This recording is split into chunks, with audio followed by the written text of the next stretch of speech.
All right, we are live. Ooh, Welcome, there's like everybody. a guitar riff at the end there. You like that guitar riff? Yeah.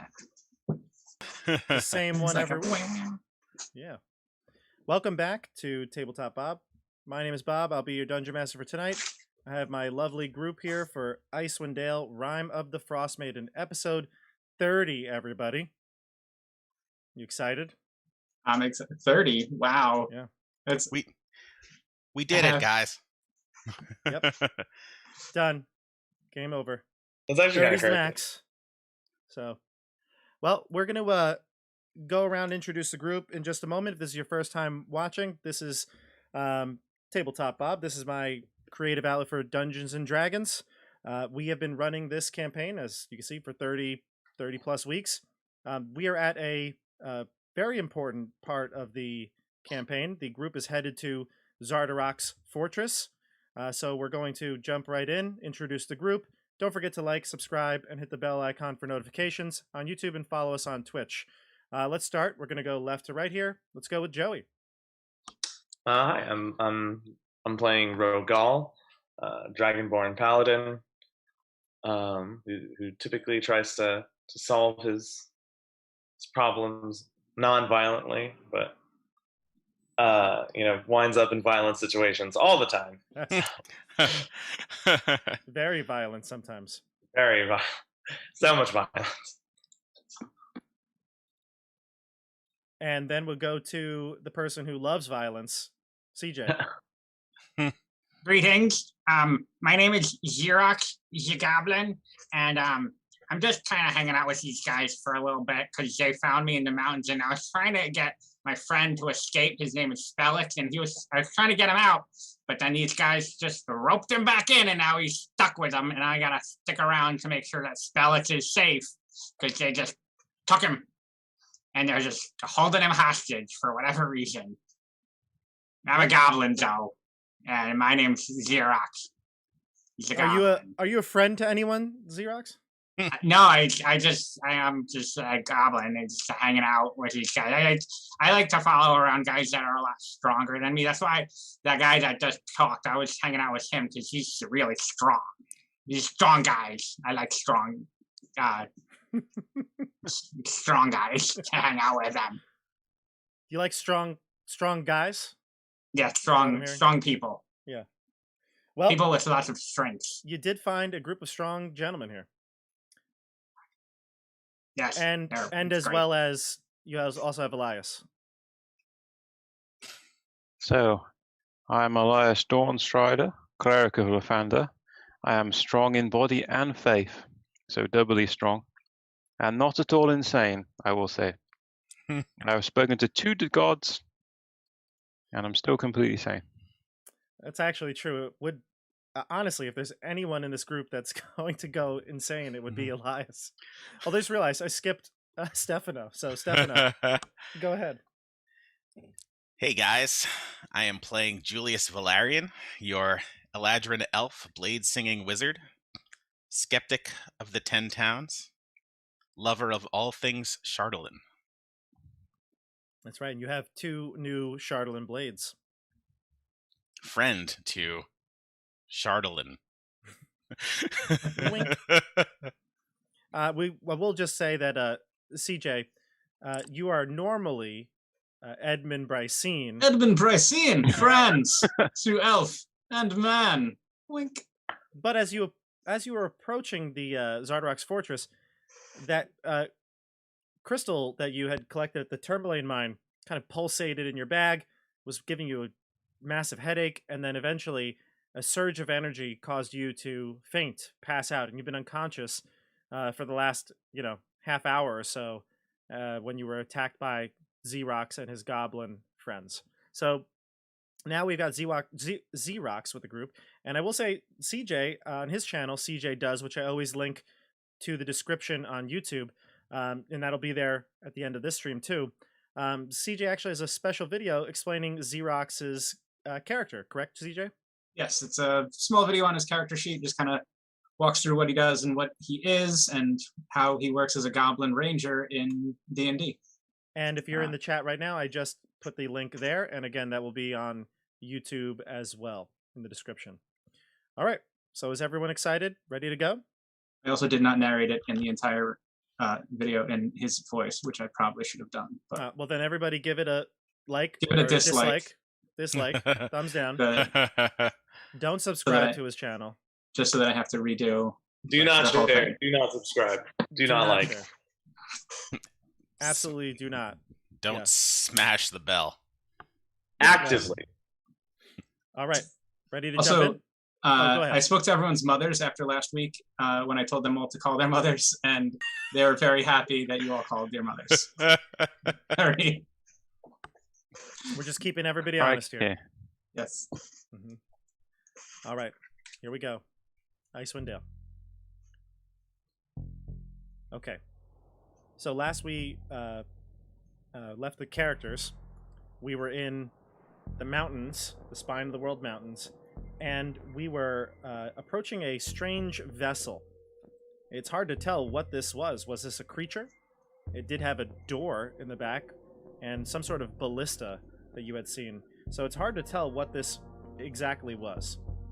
I know as players you had some perhaps assumptions, but as heroes you really don't know what this is. You did see some tentacles coming off the rear of this object.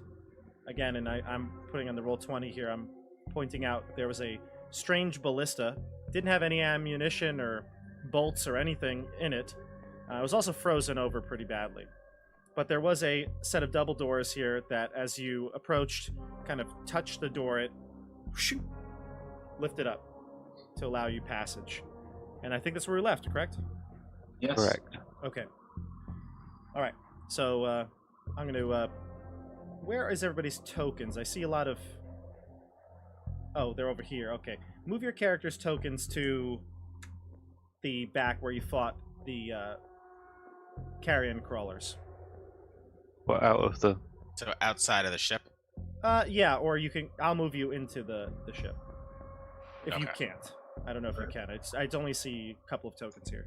Back here? Or Oh, so I'm in the ship. I just Oh. put myself. yeah, You know because what? we were here when Elias opened this door, and you said you opened the door revealing Yes. And then next you week on said- Tabletop Bob. Yeah, and I really want to know what's inside. Yes, no, I apologize. I Yeah, was that's looking fine. over and I saw Okay. no, I saw Luke, Siggy, and Edmund's tokens over here, and I was like, why isn't everybody coming over here? And I just realized you're ZEEROCKS, and those are the NPCs that are waiting with your body, Edmund. Yes. Got it. Okay, so then Joey, I'm gonna move you back on to the deck here. All right. Okay. All right. So you open the door, and it reveals. Oh, you know what? Hold on a second. Hold on. Hold on. Suspense. Put everything back in the GM layer. Yep. Yep. Okay. And it reveals Where you go? boxes. There you go. Huh? Oh. You may Interesting. move your characters into the area if you'd like. I don't know if I trust these boxes, you guys. I immediately look at the strange tracks. Let me read you the description of this room. Attached to the walls in this chamber are 3 sets of chains and manacles designed to hold large creatures, definitely larger than you all. A staircase rises to the next deck amid the crates, and you can see that in the middle, right here. There are barrels, crates, and broken bits of equipment scattered along the floor. In fact, all the crates are somewhat damaged themselves. Moving among the debris, you can make the vague outline of small creatures, 3 small creatures, kind of hiding amidst the crates. They're little purple things that float above the ground and pull themselves across the floor using oversized face tentacles. Uh-oh. Oh. Someone stand on those things. Yes, step on that. All right. I actively block anyone from stepping on. Oh my god, you know what? That's fine. You know what? Yeah, don't step on it. It's fine. Yeah, just let it crawl right in your eyeball. That's what you should do. What? It's fine. What are It's these things that are coming up? These are the small tentacled creatures. Do they look mechanical? Not at all. Okay. Do they look like they could just like jump out at me at any moment? Like, do they look at me? They seem to use those large tentacles on their face to maneuver, and they seem strong enough to carry their bodies. I mean, they're maybe the size of a little like a small dog. Okay. Yeah. I go to Go greet one of them. I'm sure. Yeah. I want to poke one. I really Say hi to want- it. Get real close. Put your face right next to it and say hi. I like cautiously maneuver towards it. Which one? The one up top, or the ones by the staircase? The one up top. Over Okay, here. move your character. Yeah. When you approach, the creature uses its tentacles to back away and does not let you get within 5 feet of it. All right. And it makes the noise, I guess, that it makes. It's hard to articulate, but it can only be described as gooey. Mm. Do that sound again, Stefano, when you were eating the candy bar.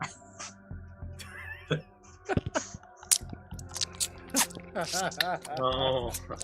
I don't know if it sounds exactly that in my mind. I think it sounds like the mashing of like some sort of like goop, like if you know those like fidget things you might goop around your hands.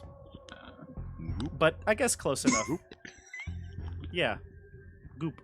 But that was my mind. I don't know what your mind's thinking. So, Rogal, you approach this creature and it kind of scurries away. Does it scurry away like fast? At the same pace you approach it. This little one, though, another little one, though, comes around the staircase and looks at Julius and Elias and ZEEROCKS. Do they look kind of cute? Like in like a horrific sort of way? That's an opinion, but I ask it, can you understand me? I have a dart ready. Yeah, I ready Sacred Flame. okay. I am showing the audience the artwork. I'm not going to show you yet. Okay, so it seems like 2 of you or 3 of you are preparing to attack. Where's Luke? Luke is waiting with Edmund's body. Oh, of course. He has to protect the leader. I want to jump and pick this one up. I want to like leap at it, pick it up. Okay, you leap at it. And Joey, from behind the crates, when you go to grab at that creature, you see a way more horrifying sight. I'm going to bring this to the front real quick here. I drop the creature. Yeah, I No, too late. You You don't have get it a in your hands. chance to pick it up. As soon as you reach down like to corner it, this other large towering creature jumps out from behind the boxes and looks like it's going to assault you. This creature is probably one of the things that was chained up because it's so tall. It's not much bigger than you. You're pretty tall yourself, pretty big yourself. But it is this creepy looking monster. It's got patchwork, kind of stitched together body. It's got reindeer antlers attached to its like shoulders. It's got all different sorts of creatures you'd see, wolves, dog, all kind of sewn together, making this creature. In fact, some pieces actually look like they are humanoid. Perhaps the pale skin of the Dwergar and human. Yeah, I definitely dropped the thing in horror, and I actually back up slowly, and like I'm so scared of this thing, I actually don't even say anything. Well, we're gonna go into combat here. Let's roll for initiative, Joey. You also still have Spellix strapped to your back. That's true. You do have I do. Spellix. Actually, this- Spellix, the gnome that was pretending to be a goblin, he's been kind of like just quiet because he's really like angry that you're forcing him to go with him. But Excuse me? no, Rogal forced him to go with him. He's angry? I think we definitely need to roll back the tape. He's defiant. Or not defiant. He's indignant. He's Indignant, yes. yeah. He's indignant that That's fair. that you made him go. He definitely, when you finally gave him the opportunity to go, Rogal, he was like, no, I'm fine now. I'll stay here. I think And now stubborn. he's I think on my stubborn. Stubborn might be the correct word. That might be it. Yeah. All right. So we go to Rogal. You rolled a 19. I rolled a 2. So group discuss and then decide who would like to go first. Anyone but Rogal. I think I should go first. I want to go first. Can I go I'm first? gonna go first. No, I think narratively, Rogal should go first. yeah. Well, I it I seems also fair. think that. Just a quick question: Are these little tentacle creatures, like, how do they go up to like our knees? Like they're a human's probably knee? their bodies are probably the same size as ZEEROCKS. Okay. Okay. So they're small creatures. Their tentacles make them much more imposing because their height and their tentacles are pretty large, but they are body size, again, about the size of a goblin. Baby. So they're a little bigger than you, ZEEROCKS. Their mass is bigger. All right, go ahead, Rogal. I am yeah, as I sort of like snap myself like out of it, I'm like guys, it's like the thing, there's a monster or something, and I How dare you? I'm like it's really horrifying. Like This is a monster, and yet the hag is not. it's not like a Frankenstein. How dare you? It was like a Wicked Witch of the West deal. Wasn't the moral of the Frankenstein, like the book, that Oh, Yeah. Humans were the monster. The the humans- monster was The Dr. monster was us. Yeah. well, Yes. well, I think the moral is like you can't escape death. I don't. I mean, I don't think that was the moral. That was, Like that was- you can't the- like try and enforce your will over the world. I think that's sort of like, at least in the book. That's the Yeah. same thing with Dracula. Some- Same thing with Dracula. You can't. Well, no, I escape think death. Dracula is a metaphor for like capitalism. Dracula was a metaphor for sadomasochism. Like everything else nowadays. So what are Alright. you doing, Rogal? Yeah, This is like I warn fast-paced everybody. action D&D. Fast-paced. All right. Yeah, fast pace. No reference. Welcome to our- I go welcome- in and I attack. Welcome to our book club. Today we'll be discussing. So next week, a picture of Dorian Gray. All right, Rogal, what are you doing? Yeah. All right. Bolt 17. 17. Good. That will hit. All right. So first one. 9 and 9. So 18 damage. Okay. Non-magical. Okay. So, Joey, you slash at this thing with the might of your dragon ancestors, and it is a powerful blow, but it just seems to cut open some of the stitching, and it kind of seals itself right back up. It doesn't even look like you harmed it in any way. Oh my god. I'm like, guys, like, and then I my turn. Okay. All right. Now we go to the enemy's turn. The creature is going to lunge for you, Rogal. It's going to slam into you with its body. Its massive, fleshy body. A 23. That hits. All right. Second attack. A 25. Oh my god. Both hit. Okay. First one does 14 bludgeoning. Second one does 14 bludgeoning. So I think that's what, 11 each for you? Interesting. Yeah, 11 each. Okay. 20. So I'm down to 20 hit points. Okay. It hits you. It like literally rams its body into you. It clubs you with its like deer head arm. And, Wow. all right, group, you're up. I'm gonna By go the way, next. I will say one descriptor here. These little baby squids, they kind of apprehensively crouch behind boxes when it's their turn. Hmm. That's what they look like they're doing right now. They're crouching behind. Yep, they're crouching behind these crates. Okay, can I ask a question? None Yeah. of them have total cover from me, right, where I am? At the start of the combat, they wouldn't have. No. Alright, so I'm going to ping my Channel Divinity. They need to take a Constitution save and throw. It's not a magical effect. A Constitution save and throw on a DC of 15. Everything within 30 feet, including that monster.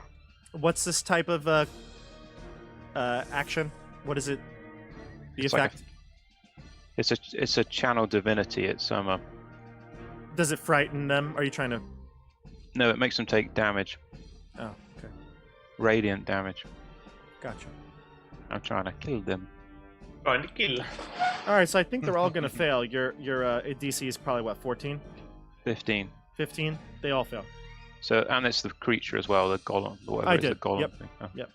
Okay, and that takes Nice. ooh 21 damage each. They're annihilated. Do you need sight for them? No, they just can't be behind total cover. Okay, so there's one here that's behind the staircase. I would say that would count as the cover because he was here. I don't know if you can see.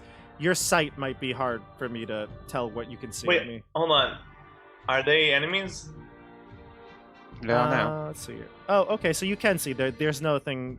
The boxes are not being obscured. No, I can see him. Okay. Yeah, but so, wait, are they hostile? no, but it's all creatures, right? That he chooses. Yeah. Is I it? would assume. yeah. Or is it all hostile creatures? He decides who the hostile creatures are. I would assume. Hmm. Elias, your goal is to hit the baby squids?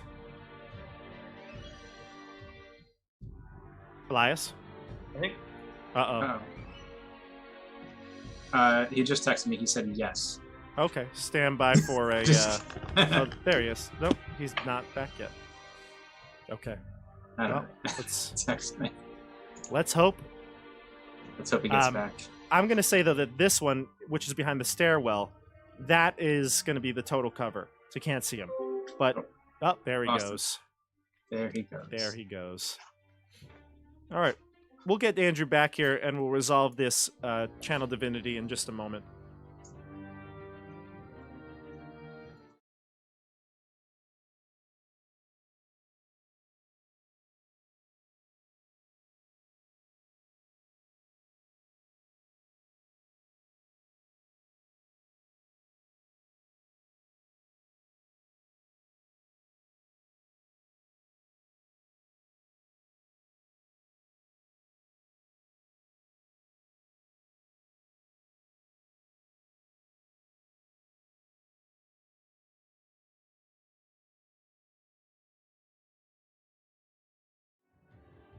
All right, we're back.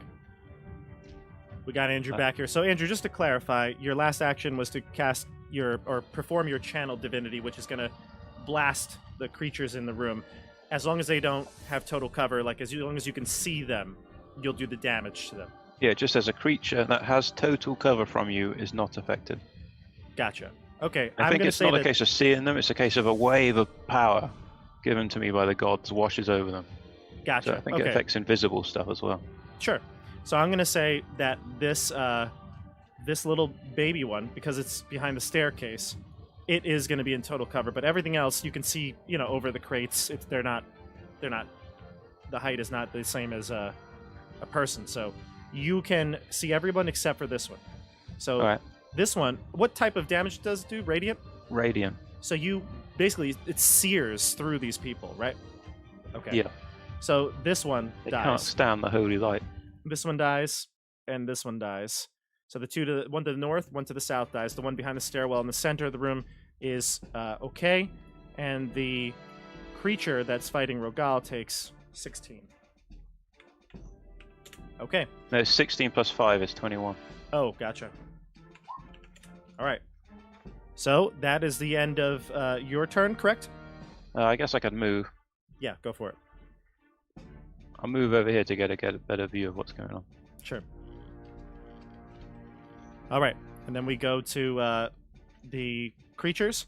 The little baby squid that's behind the stairs.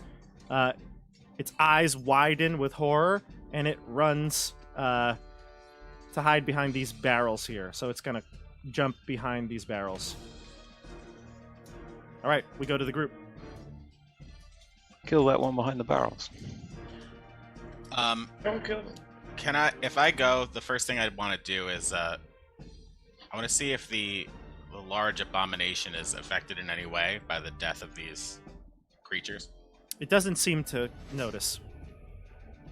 Okay. The little creatures have names. There's still one left. Kill that last one. Ziglard and Rin. All right. And Rex. I'm going to move down the stairs, I suppose. Up. Maybe move here. Up the stairs? Oh, up. Oh, this is upstairs. This is a staircase going up.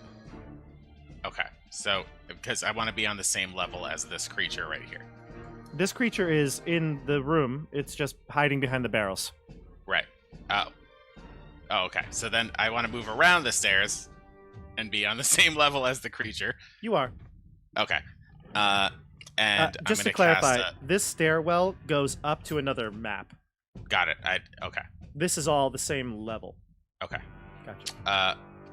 And I'm going to cast Toll the Dead on it. On this one? Yep. Okay. Hopefully that works. It passes. Oh well, that does 0 damage. Okay. And then we go to the rest of the group. Who's left? ZEEROCKS? ZEEROCKS is going to go here, and then he's going to attack the large creature as he sees his new best friend with a high strength being attacked by that thing. So he's going to attack it. Dart. First dart is a 27 to hit. You hit, ZEEROCKS. So that does 14 damage with Colossus Slayer because is it at less than its maximum hit points? It is. Okay, so yeah, so it takes 14 damage from that, and then a second dart attack, and then that is a 20 to hit. That's It an hits. additional 18 damage. And Don't you only get Colossus Slayer once? Oh, sorry, 10 damage from the you're right. So I just want to 10 clarify, damage. ZEEROCKS. Are these magical weapons? No, these are just regular old plain darts. Does the Colossus Slayer, is it magical damage or does it increase No, the... it just increases the weapon damage. So you hit this thing hard. You know, you rolled a 20 and a 27, and you feel like the darts don't even affect it. They go plunge into the fleshy mass, and they kind of disappear inside it. And doesn't seem to even bother. Okay. And then... and I'm not going to add...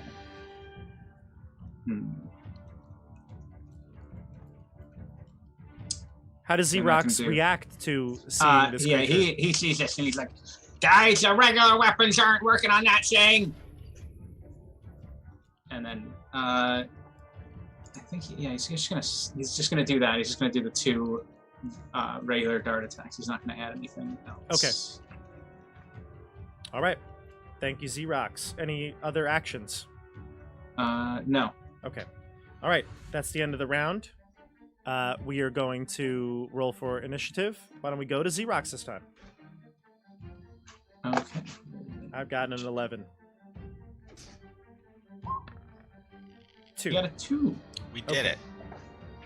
So this the little Nomi dude, sorry, squid dude, he jumps up on top of the barrel and he looks at both you and ZEEROCKS and Julius, and it's pretty clear his eyes show terror, but he's standing there kind of in like a defensive posture. That's going to be his turn. We go to the group. Can I go next? Yep. I'm gonna go over here. And I'm gonna. That's the best way to kill that horrible thing. Kill it. Really Let me doesn't see want it what's. to die. I'm gonna cast Guiding Bolt on it.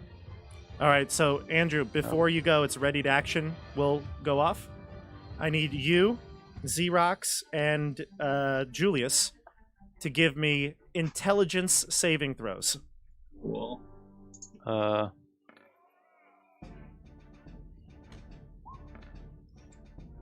no. Six. That's great. All right, so Julius, you are able to stave off this mind tickle, Ooh. Ooh. but ZEEROCKS and Elias are not able to resist the mind tickle. mind tickle. ZEEROCKS, Not the mind tickle. you take 4 damage. 4 psychic damage. So does Elias. 4 psychic damage. And Kind of this tickles. it tickles your brain. It's basically a cone of psychic energy that it emits from within its maw, or its brain. And you all are, the ones that failed are stunned. So Oh, you cannot perform your action, Andrew. so I can't do anything else. You can't. You are stunned, and you're stunned until the end of your the end of your turn. So that will be Oh, now. okay. Alright, so I'm stunned. I'm not stunned, but it's not my turn. Correct. Your turn ends, and you are stunned. Alright. Same with ZEEROCKS. Okay. That was that creature's ready to action, so we're actually going to go back to the enemies. The fleshy creature is going to slam into Rogal again. Your AC is pretty high, right, Rogal? I forget what it was. Did you Yeah. cast a spell on yourself? I think I cast. Did I cast it? Shield of I think Faith? I cast it last. I think you did last time. Yeah. Yeah, I have it written down here. I did. Okay. So this thing is gonna slam into your body again, but this time it's not so lucky. It's flailing wildly, and it doesn't connect with you. We go to the group, and I think that's all the rest of your turns can go. I would like to unstun myself. Go ahead. Unstun. I am unstunned. I would like to try to kill this thing before you are unstunned. Does not matter. I would be stunned no matter what. Really? Killing it first doesn't unstun me sooner. Okay. Oh, and I'll yeah, go ahead. Well, I'm still going to try to kill it. I will strike it with Dark Faisal Sure. and It, cast Booming Blade. Just to let you know, when you approach it, it's not its turn. It can't make any actions or anything like that, but it will kind of shield itself with its tentacles and look away. Yeah, kill it. Right in the tentacles and take its face off. It's crying. I'm never usually on Rogal's side, but I'm totally on Rogal's side about killing these things right now. Cut it Sorry. down. Kill his little baby. 19. Not the You little hit. bib. Only 5 piercing damage Oh. plus 1 thunder damage. Sick. Wow. What do you do? Tickle it? You do lop off one of its tentacles, and it screams in psychically. It screams. You hear it's Oops, sorry. I just X'd it out. It's not done. I'll use the rest of my movement to engage with this thing. Gonna go Blade Song on it. I'm not going Blade Song on it. But it does not get any op attacks because I have mobile. Yeah, yeah. also it uses reaction. Yeah, it's done for the turn. All right, I think that's it, right? Oh no, Rogal. I'm going to cast Magic Weapon on my axe. So that's a 2nd level spell. And then I'm gonna attack. I'm gonna attack twice. Is that a bonus action? Yeah, 2nd level bonus action. So that makes my weapon a +1, so just gonna add +1 to these rolls. Gotcha. Boom. Ooh, that's a crit. One's a crit, and one's a 19. Nice. Both will hit. All right. So for the crit, so that's 2d8. So it's going to be 8 plus 8 D8. plus whatever. Yeah. Okay. All right.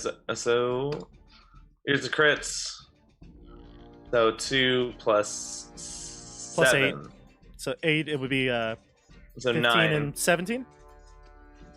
Yeah, Is that what 17 and plus 6, 13. So 30 magical damage. What was the second D8 for? That was for both hits. Oh right, you did hit twice. Yeah. Okay, so the first one did a total of 17. Is that what we said? Yeah, 17. And the second one then, does 13. 14. Sorry, 14. 14. You have a plus Um, 7 to because it's a magical weapon, right? Yeah. So 31 14. damage. Yes, 30. Say it one more time. 30. 31 magical damage. 31. Gotcha. That does go through, and you can see the flesh not healing the same way. Okay. Like snarling at it. I believe that's the end of the round, everybody. Am I correct? That is. Okay. All right. At that. Spalix, does he do anything? Oh, yeah, Spellix. Yeah. Spellix is going to magic missile it. Joey, why don't you roll that for me? Roll me 3d4. Do. Pew. 2, 1, 4. Okay, so that's going to end up doing 7 plus 3. So 10 force damage to the golem.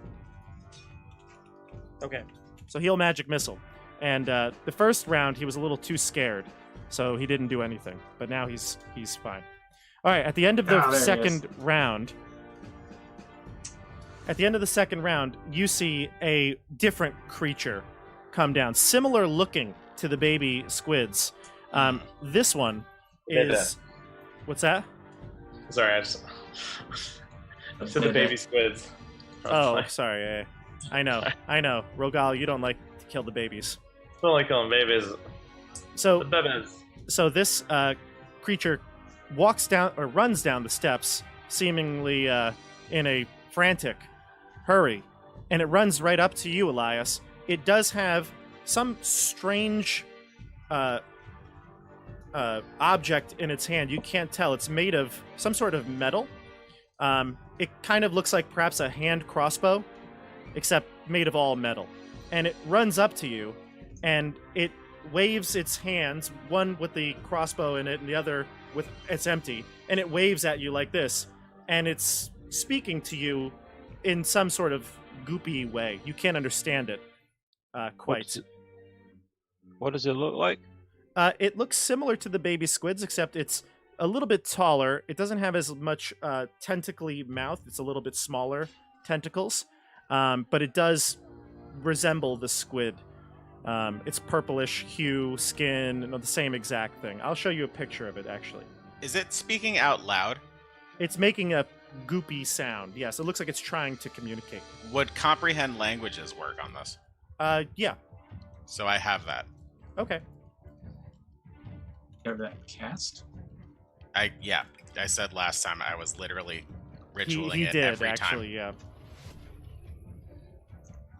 yeah. Okay. I'm going to show it to the audience first. The creature, as I described, has like that pale purplish flesh, and its tentacled mouth. But again, it's much more refined looking than the baby one. It's also wearing clothes. It's got like this cloak with a cowl at the top. I'm going to show you a picture. Actually, I don't want to show you the picture because these pictures are they give away a little bit of information. So I'll show you in a bit, okay? Mm-hmm. Okay. All right. And again, it's got this very strange metal object in its hand, and it rushes at you, and it's kind of making this goopy sound, and it's waving its arms at you. All right. Let's go with initiative. Stefano, roll me a dice. Sure. Does the goopy sound like anything to me? Oh, because you have comprehend languages. Yes. Yeah. Oh, yeah. Hold on. I only got a 5. Okay, you got a 5, I got a 13. So we'll say that this thing is going to spend its turn. It's going to go. And it's going to speak, and you will be able to comprehend it. It says... Hold on a second. Like, unfortunately, I can't communicate with it. No, I know. But it says... No, please do not attack us.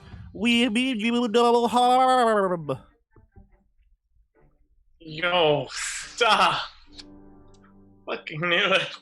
But I can't understand it, God. unfortunately. Can I free action insight that? You can comprehend it, I thought you said. I can comprehend it. I want to insight it. Oh, go for it.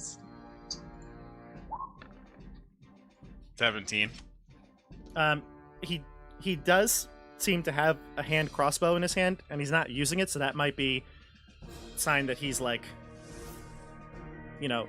he's here to negotiate at the very least. Although, how can you trust anyone in Icewind Dale, right? That's true. Especially something that looks like that. Alright, so it's our turn, right? Yes. Who wants to go first? You want to go? All right. Not the children. Mm-hmm.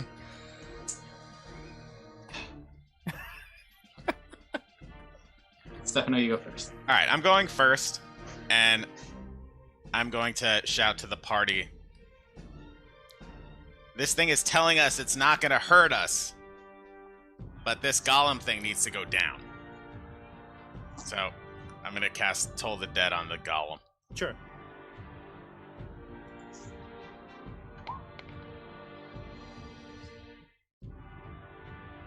All right. How much damage? 17. Ooh, necrotic. Necrotic. It's gonna fail. Okay.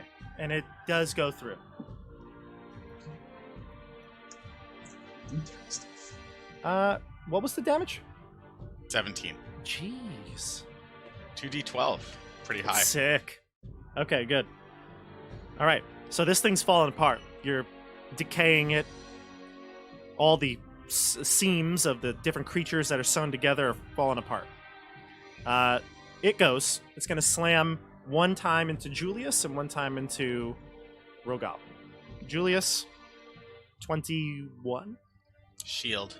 Okay. Wait, Yeah.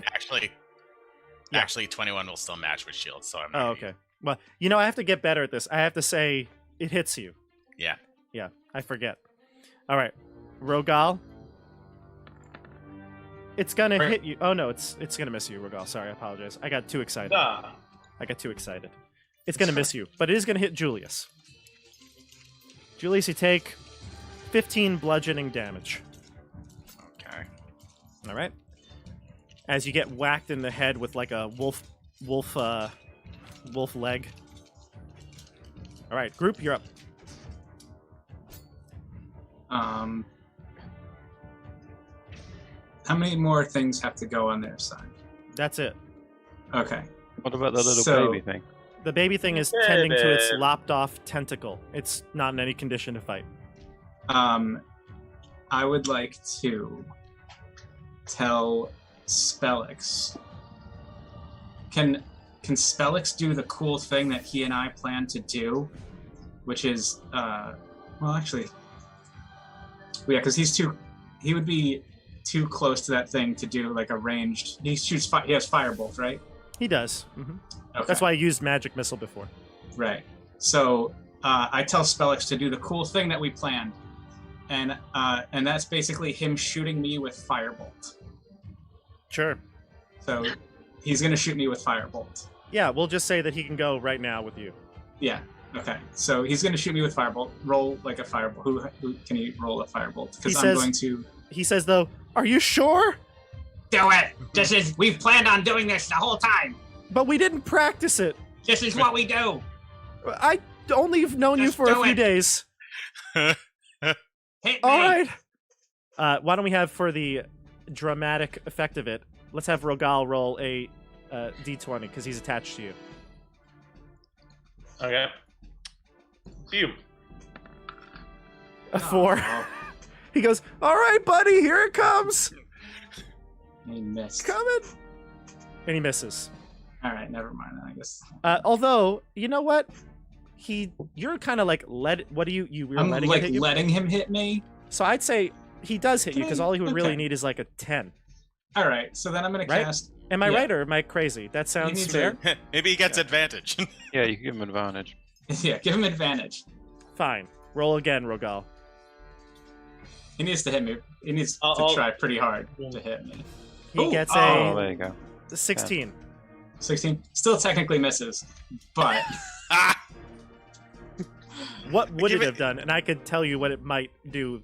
That so was it. what I want to do is when he goes, hit me with the fireball, so that I can use my reaction to cast Absorb Elements, which is going to give me resistance to the damage, and then I'm going to add 2d6 fire damage to my next attack. Mm. So it's kind of like a combo move where like he hits me with fire, but then like I like use my short sword and absorb the fire, and my short sword lights up on fire, and then I'm like, yeah! So since a 16's close to your AC, let's say it hit this crate and it lights it on fire. So you can run up to it and on your next turn use the fire element. Okay, so I'm gonna cast Absorb Elements at 2nd level. Yep. And then You just have to move to the crate. You have to move there to get to Okay, it. so yeah, so I'll move there, use Okay. the Absorb Elements reaction, and then on my turn, Mhm. move up to this creature. Okay, so you With my- collected the fire off the crate, you kind of smothered it, and then you head to the Yeah. golem. And then I head towards the golem. Okay. And then since now it's my turn, right? That was my reaction, was the Absorb Elements spell. Sure. And then it's my action to do 2 short sword attacks. The first one, 2 short sword attacks. Oh, damn. Critical hit.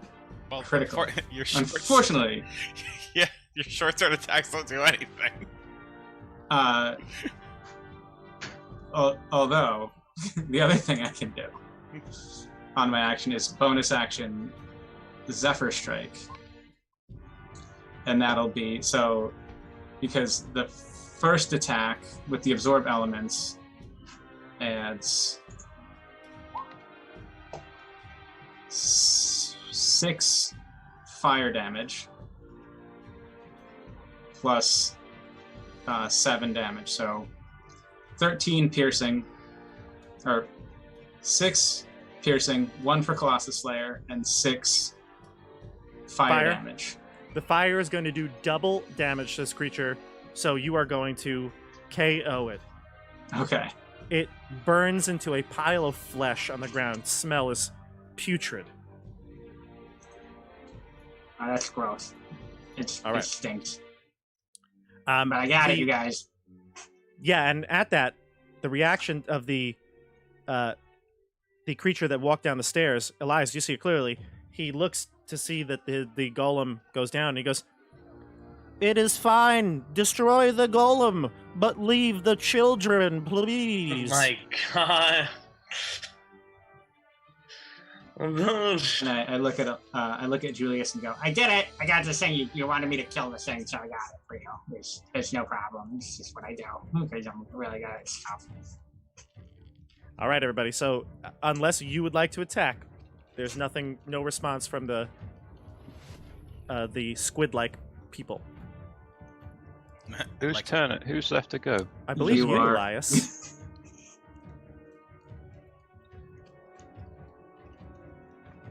So if I don't do anything, they're not going to do anything. All right. So I in my guess. turn, he's not engaging me. So can I back away to here? Yeah. He will not pursue you. He's small, by the way. He's about the size of a gnome. Oh, he's wimpy. He's about the size of a gnome. Yeah. The babies are like the size of maybe a goblin. goblins and gnomes are about the same size. Yeah. Goblins are a little shrimpier. Gnomes are hardy. Right. So what do we do, guys? You want me We're to all- blast that we're little all- baby thing? No, hey, I actively get in the way. Like I like. You I are right push- next to him. Can someone talk to that thing? I want to try to just talk to it. I'm just gonna walk over here and I'm gonna be like, "Can you understand me?" He With all kinds of gestures. Sure. Yeah. So he will look to you. He'll come around. Oh, you were right there. Never mind. He'll look to you.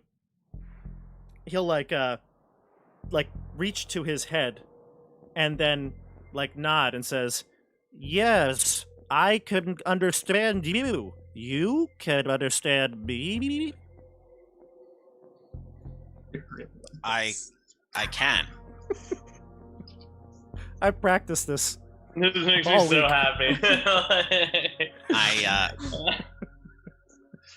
What was that thing? And I point in the direction of the golem.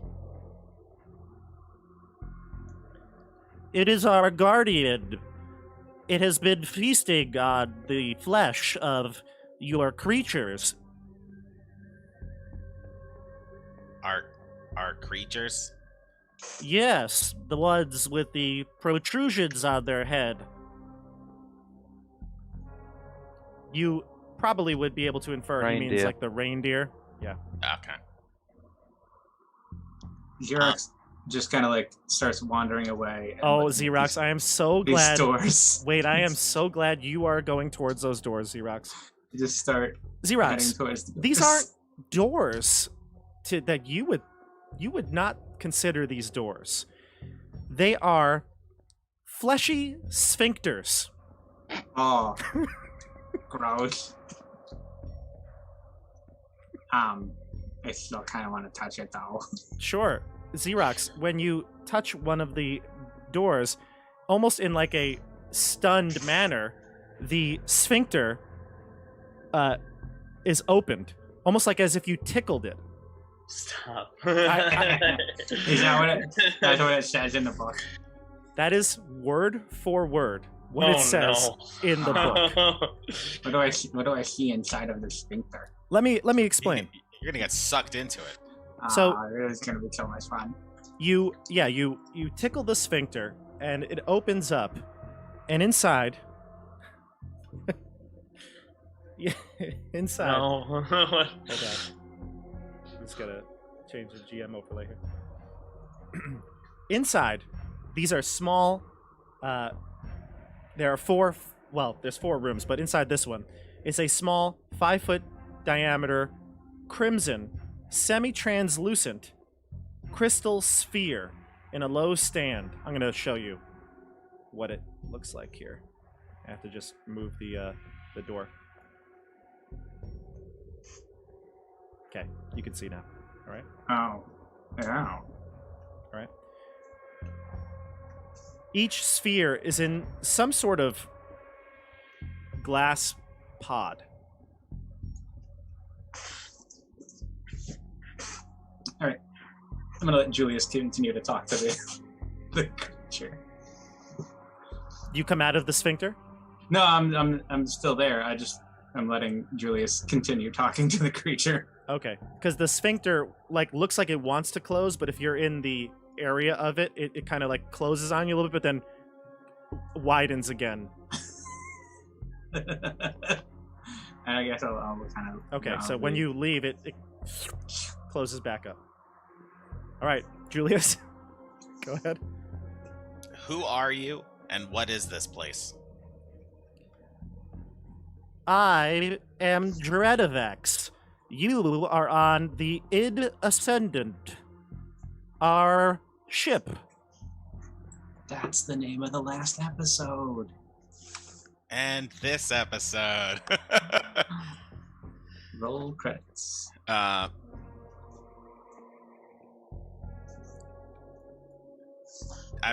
just gonna go harsh. Tell me why we shouldn't just kill you right now. Jesus. Like. What? So I just showed you the creature now that you can see it. Oh, so cute. It's a little gnome serum. A gnome ceramorph. He even tells you they are ceramorphs. That is what they call themselves. You said, why shouldn't he? Why shouldn't we kill you Oh. right now? I have no weapons in my hand, though. He says, well, I assume that you are friends with Velid. We are waiting for her return. You are the same creature, are you not? While he's talking, can I go over here and touch one of these sphincters? Yeah, I you feel have an to urge tickle touch the it. sphincter. You have to tickle it. I tickle the sphincter. Yeah, it opens, and it's the same type of door that ZEEROCKS just opened inside. I'm just gonna open all of them. I want to pick up one of the babies. So the one baby is gonna need some sort of a persuasion check or a charisma check for you to be able to trust you. Okay. Persuasion. Yeah. Present your skull to it. I just wanna be like.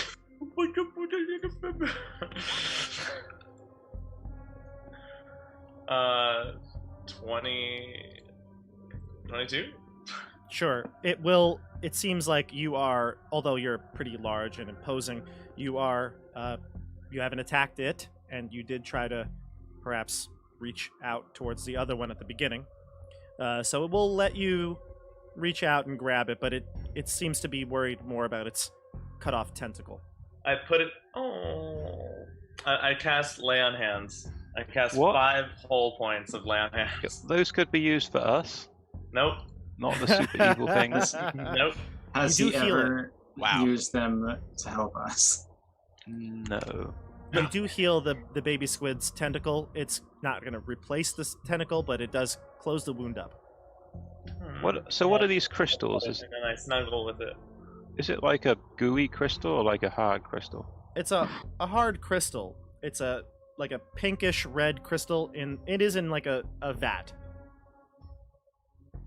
I'd like to pull out the purple crystal and show it to Dredavex. Do you have that on your possession, or is that in Edmund's body? I'm pretty sure Elias gave it to me Yeah, I'm Oh, and yeah. said, "You should attune to this." Yeah, I did give it to him. Oh, so you are friends of Velen. And he takes out a gadget from his pocket. It's very strange. None of you have ever seen something like this.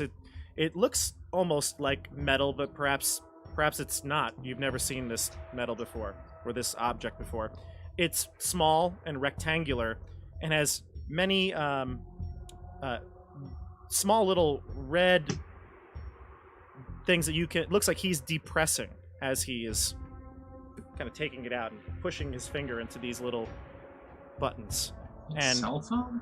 and you hear a noise come from it, like a beeping sound. Go bing, bing, bing, and he says, "You have returned the crystal. Thank you. Where is Velid?" I would like to know the answer to that myself. Also, She was here a few days ago, according to your conception of time. I kind of just move past that, and I'm still showing him the crystal, and I say, "Someone tried to contact me through this crystal. How do I reach them?" It was I who was sending the signal. You are a telepath? Yes. I'm just gonna say yes. Yes, I am. We are overjoyed. No.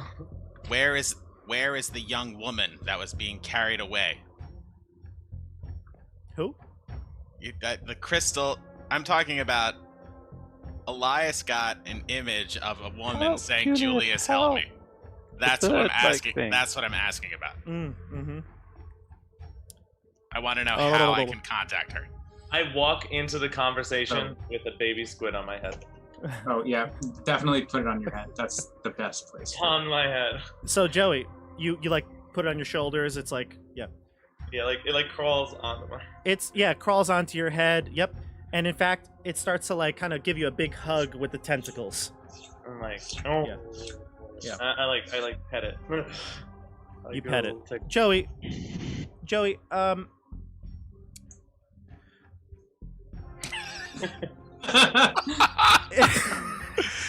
it is starting to get a little tight pincer grip on you. It's actually starting to hurt a bit. I'm like, oh. I start to like yank it off. my hand. Joey, do you have a helm on or part of your armor? Do you or no? I don't think so. Well, you would decide. I mean, I don't know. Do you have a helm? He's got to show off. Let me look at the picture. I have a hood. I don't have a helmet. It would get in the way of his dragon's breath if he That's had. true.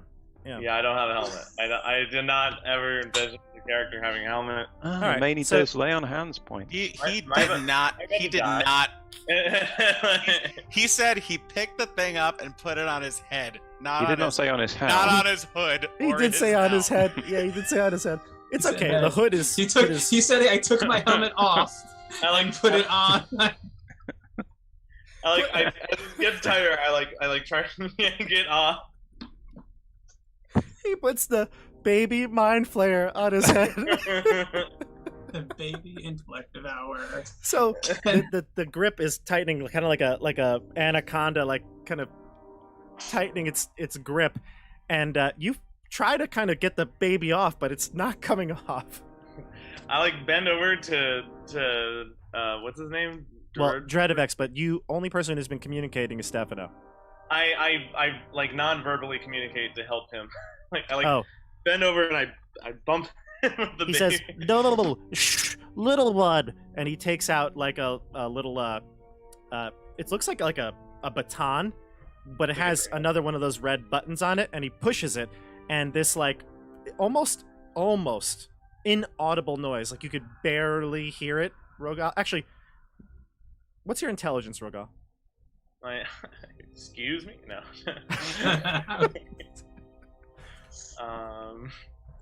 Let's Elias, see, my what's your intelligence? Just My curious. intelligence score is -1. What's your intelligence, Elias? I think it's 10. 10 ZEEROCKS? -1. Okay, so ZEEROCKS and Rogal, you hear this. It's a little annoying. You're like, what is that? Ah. Doesn't I hurt didn't hear you it. or anything. Stefano, you 18. you don't hear. It's like a dog whistle. You don't hear a thing. But Elias, you hear a small ringing. ZEEROCKS and Rogal, you hear this pretty loud, and the baby releases its tentacles from you and like hops off and gets behind Dreadovex. I like pet it one more time before stepping away. It looks ashamed and it kind of creeps away behind the crate. I'm like, it's okay, little guy. You now It's look. You have like serrations around your like like the suction tentacles. cut marks. yeah all around your skull. It looks like if it were to continue, it could actually maybe like open up your like was preparing to open your brain around here. The little guy, the little baby. Like, Totally thing.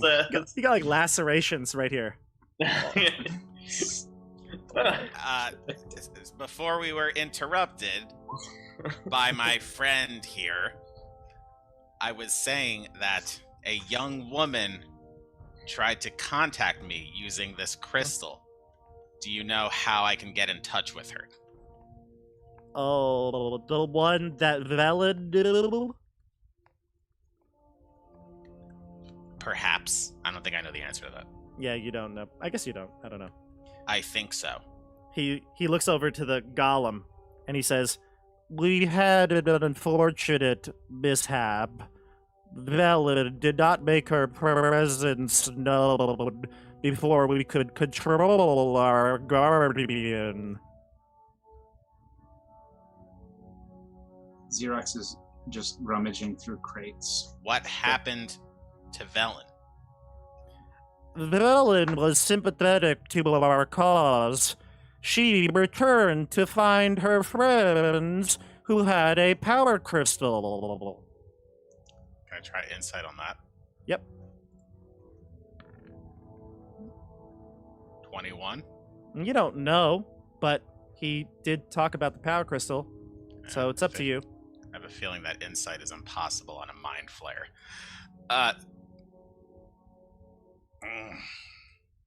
ZEEROCKS, you said you were looking through the crates? Yeah, I'm just rummaging through crates. I'm doing a ZEEROCKS thing where I just jump in a crate and start throwing things out of the crate, until I find something that is worth my time.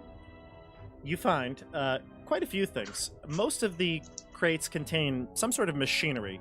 Hard to tell. Looks like parts to things. All made out of various materials that you don't believe you've ever seen. Some of them are metal, but some you have not seen. Others, one of them looks like a crossbow. It's a crate of crossbows, 8 crossbows. Made of all metal, and they have strange little buttons on them, similar to the one that Dreadvex is holding. It's like a metallic golden crossbow, similar to his. Like I said before, I described it as like a little hand crossbow of some sort. I take one. Sure. Give me a D8.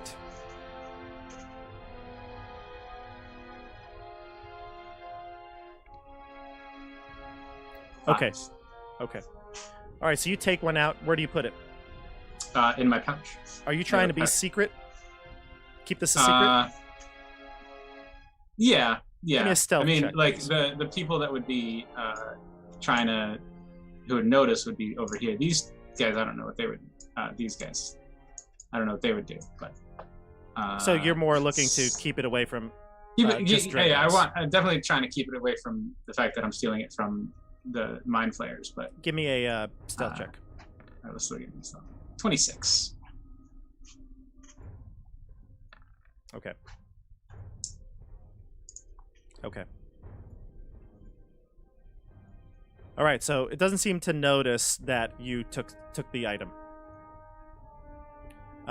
He says, "You must come up to the upper. You must come to the upper decks." To Julius. We did not run into Velen, but it seems that you wanted to meet with us. Is that true? I don't know. Did you say Velen's name at all before just now? Nope. Okay, so yeah, when you say Velen, ZEEROCKS' ears perk up. And what about the other girl she was with? There was a Winona. Ask about Winona.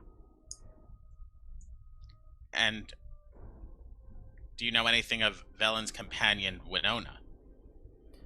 Yes, the one that you mentioned earlier. No, that's not the one that I mentioned. Damn it. That is ZEEROCKS. not who I was referring to. Oh, my mistake. ZEEROCKS, you notice that. Where's Joey right now? Because, no. well, here it is. ZEEROCKS, you look over to the pile of flesh as you kind of try to nonchalantly walk away from the crate. And you can see the distinct hair color of Winona in the flesh golem pile. I think it said that it actually ate her by accident. What? Oh. I walked in at the worst time. Bro, like, what? Yep. Oh, golem ate Winona. There was an incident. I also looked to see if there's any kobold flesh in that pile. Wait, was Velen in the pile as well, or just Winona? No, not Velen. Not Velen. Jesus. Did you say kobolds? Yeah, I want to see if there's any kobold parts. No kobolds. Ugh, I guess the kobold survived. Gross. So the gnome Ceramorph Dreadvex says to you all, and he actually looks and he says, "Are your friends as receptive to communication as you are?" What do you say? I asked. He wants to know if you're receptive to communication. Oh, yeah, totally. I turn yeah. back I to can't. Dredavex and I say, does that answer your question? Well, then why didn't you say so? Hello! And now all of you inside your mind hear this creature. He says, hello, my name is Dredavex. Ah, I start to freak out a bit. I don't like I. it.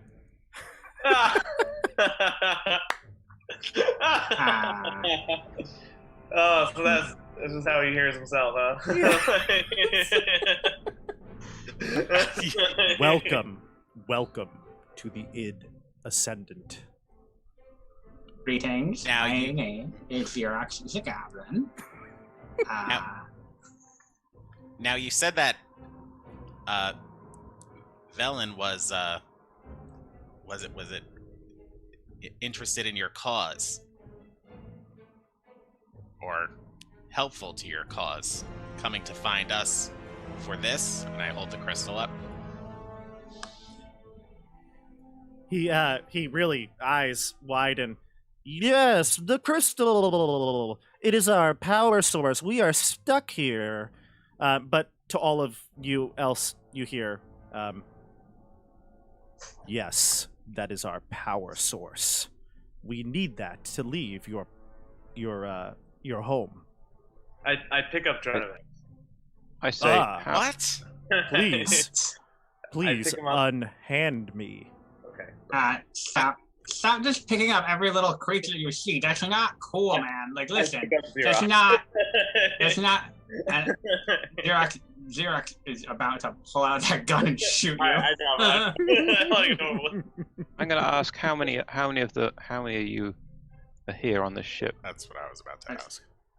You must come to see Vorin. He is the captain of this ship. Vorin will tell you all you need to know. Oh yeah, let's go. Is he upstairs? I want to go upstairs. Can I go upstairs? I'm gonna go upstairs. I'm just go upstairs. He is located on the upper deck, the command deck. I just go up. I just You go know, upstairs. I'm not feeling so well. Do you think you could heal me a little bit before I walk upstairs? My legs, I got a bum leg. Wait, he says that to Dredavex or me? I said that to Dredavex. Oh. I'm basically completely ignoring you because you're acting like a child. You guys came in here and you murdered children. They're like, I don't So I wanna say, I to feel- Julius, they he were says, younglings. They're actually Oh, called fine. they're actually called squidlings. Even cuter. He will say to Julius, we may be able to heal your wounds with a medipack. Yeah, I'll take one of those. Okay. All right. So let's head upstairs. I guess so. I will move you. And I want to this crystal thing. What happens if I kind of smash it a bit with my mace? You can like Just smash it a Yeah. bit. A bit. uh, Not a lot. you would bit. get the you'd feel like if you were to smash this case, it would, the liquid inside would spill out. Who knows what that's made of? I don't know if you, even though you don't take things seriously, you wouldn't. I don't think you would cause harm to yourself, right? I mean, is that what you're thinking? No, I'm just wondering Oh, okay. what it is. It is like yeah. I think I read it before, but I can read it again. Yeah. It's a. Each of the 4 rooms contains a 5-foot diameter crimson, semi-translucent crystal sphere in a low stand. It's got like some sort of liquid inside. Yeah. Anyway, again, one of Alright. them though is seems to be damaged. The crystal inside is missing. Oh, so they could be the power sources. Okay. Well, I'll come out to here. And is that little squidling gonna go up as well? I kind of wait and see if he's gonna go up. It'll stay down here. I would like to walk up the stairs behind Dredovex. Sure. And as we're going up the stairs, any party members that are behind me, I just want to turn around and be like this. Just describe what you're doing. I'm shaking my head no. And I'm like making we got these things are no good. Wait, I'm like, why? Like, verbally ask. I'm auditory. Why are we supposed to kill them, Julius? Wait, he said loudly. Why the no? I just say, forget about it, Rago. I just forget about it, Rago. I just point at your head. I don't say anything though. I cast like a lay on hands point, so just like wipe it all away. All right, so I was you had one lay on hands point. Yeah, you could heal that didn't cause a hit point. Yeah. So you don't need to heal it. And I want to do just. You still want to heal yourself? You can still cast. I'm down 18 hit points. I'm down 19 hit. Oh, is this a contest? Because I'm down 19 hit points. Okay, and you know, so far, Rogal healed a baby mind flayer. Healed a baby mind flayer 5, and healed his head 1, which wasn't 6. I don't know. All right, let's go upstairs. All right, so you head upstairs. Did ZEEROCKS and Elias see me make that gesture? Yes, I saw you make that gesture. ZEEROCKS is definitely ahead of you because ZEEROCKS is just like, I'm gonna go upstairs. Like he's just he's wandering. He doesn't. I'm behind you. I saw it well. Julius. All right, let me describe what you see here. Okay. All right. So, heading back upstairs, not back upstairs, heading up the stairs. You enter into some sort of deck. It's open again to the weather, so if you feel the harsh cold creeping in. But this deck is a little bit more operational. It's got less snowfall, and it is more covered. You can see there's that same ballista that looks like it's got some sort of, it's a weapon of some sort. It does not seem to be frosted over. The walls, though... yeah, there we go. Okay, so the creature is going to continue to go up the stairs if you'll follow it. I follow. Okay. Mm-hmm. All right. What's this door? Yep, peeking in the door. Yeah, you don't... You don't want to follow him? I just want... I want to peek in. I just want to rummage around if they're not going to stop me because I'm ZEEROCKS and I'm just going to go through doors. Sure. They won't stop you. Through. Yeah, he's not going to stop you. No. So you open this door. I'll open it for you. You can move in. Yeah. I think there's another door. Great. Crystals protrude from chitinous ceiling of this oddly shaped room. Some crystals are lit, and others are flickering or burned out.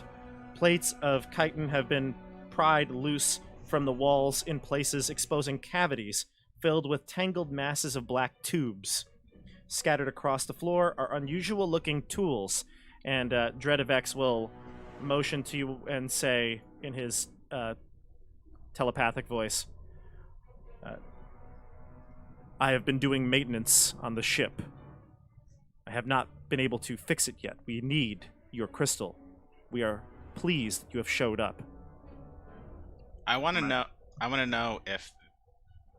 do I know without making a check that the crystal that I'm holding and the crystals that I see around here are, the same? Yeah. Mm-hmm. Okay. Any other questions? I touch this door. Yeah. Sure. That one's a sphincter. I tickle this one. Okay. What do you do? I'm going to tickle this sphincter. Okay. I just want to make sure I know you're saying your actions clearly. Yes, I'm tickling the sphincter. Yeah. No. This room contains a 5-foot diameter sphere of shiny black metal with small, transparent, hexagonal windows. Sharp metal tines resembling grasping claws protrude from the nearby walls and ceiling, stretching toward the sphere but stopping short of it. Along the walls are low-mounted controls studded with knobs and dials. Control room. Some sort of flight controls or something. I don't know. It's weird. It's weird science-y stuff. I'm leaving this. Okay, so I'm you're gonna gonna- follow him back upstairs. I'm gonna continue up the stairs, but I'm gonna walk beside Elias. Sure. I'd like to kind of nudge him, and I'm gonna start writing fireball on my arm. Okay, I'm moving you northeast here. I am curious. Like, why are we so hostile? Because they're mind They're flayers. mind flayers. The same reason we're hostile towards hags and vampires. They eat people's brains. They're not. Also, they turned Winona into a flesh golem that attacked us. They turned her into a flesh golem. Well, how else did she become a flesh golem? According to Dredavex, there was an incident when Velen first approached the ship, and Winona was caught by the flesh golem. She was caught by it. Killed. Meaning it killed her and assimilated her into its body. Oh, But okay. then, but Velen wasn't that bothered. She made a pact with That these doesn't mean, people to like, get they a did crystal. it. What's that, Joey? I'm sorry? That doesn't mean like they did it. Like, Oh my Did they- god. Yeah, they could have attacked it like we did, and the golem was just defending the babies. Yeah, Yeah. that's totally what happened. Yeah, it seems logical. Yeah. But Julius is kind of tainted. He's got the chartling going through him. Elias is literally going mad. So, I don't know. Maybe they're not in the best of mindsets right now. I don't know. We'll have to see how this plays out. So, you approach what appears to be the bridge. Suspended from the ceiling of this high domed chamber is a complex lattice of bioluminescent jellyfish that use the glowing tips of their tendrils to form constellations in the air. A high back chair with short armrests capped with a sparkly blue crystal orbs tilts upwards towards the display. So he's kind of like leaning back towards the display. There's a panel on the starboard wall that lies open, exposing a pulsing tendril of flesh embedded with a variety of crystal shards.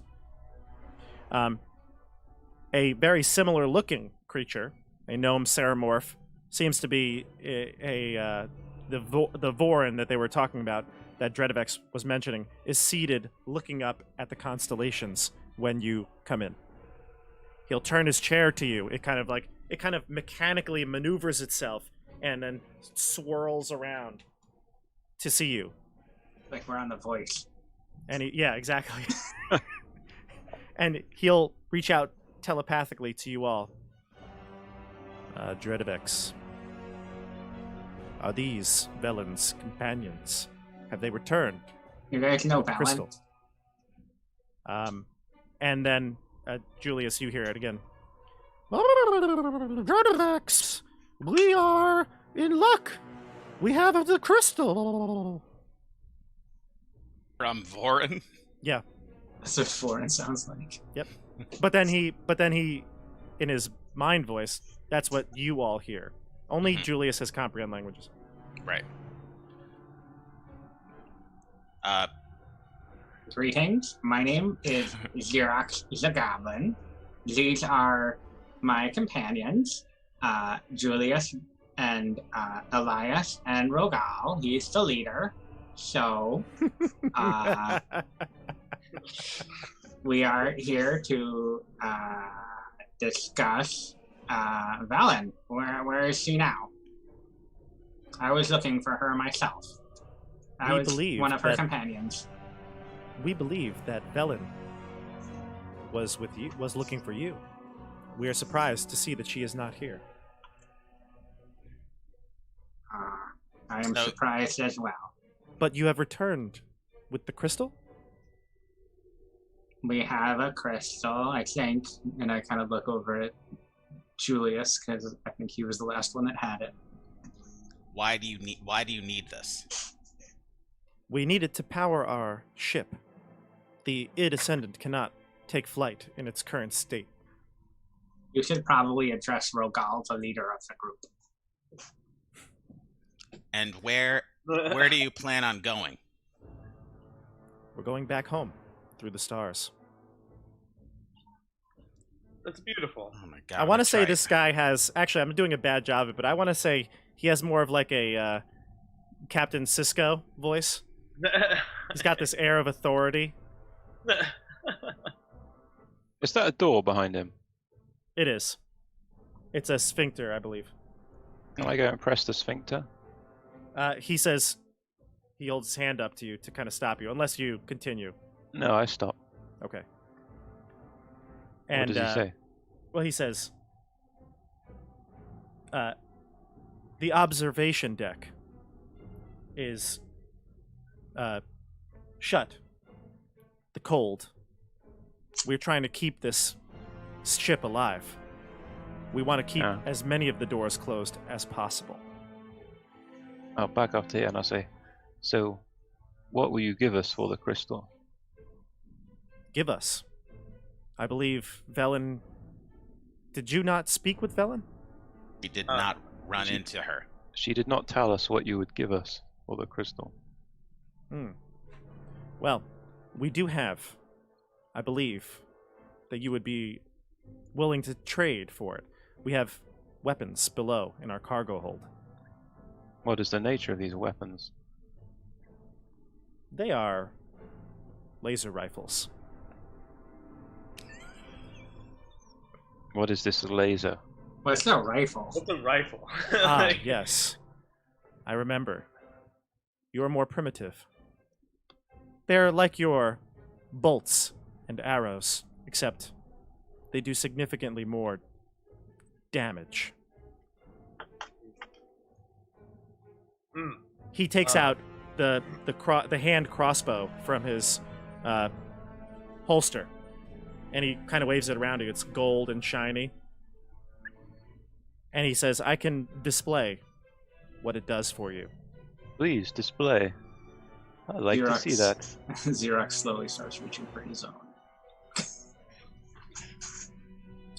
He says, well, we should take this outside. Yeah, I would like to see how this works at a level of which I would suddenly become proficient in using it. He'll head down to the not the observation deck, because that's this area. By the way, you notice that as you got higher and higher on the ship, more enclosed, the temperature was about 50 degrees Fahrenheit. So it was actually much warmer than you've ever felt in the past few months. Wow. Nice. Yeah, but he explains to you on the way down, it is still too cold. The ship cannot operate. Our life systems will cease to contain itself, and we will freeze to death without the crystal. You see, that is why we must have the crystal.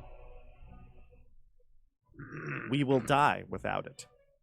You will have the aid of the Three Musketeers.